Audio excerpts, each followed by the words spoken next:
สบายดีกินเลือดแปลกแปดเด้อบดขู่ทุกคนป้าตุ๊กระข้ามคักอะข้ามคักกันดีเอออ่ะข้ามคักกันดีเนาะพี่น้องเนาะ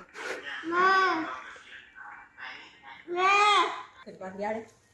ทุกคนใส่มะนาวเนาะวิธีกินเลือดแปลกเป็ดต้องวิธีใส่มะนาว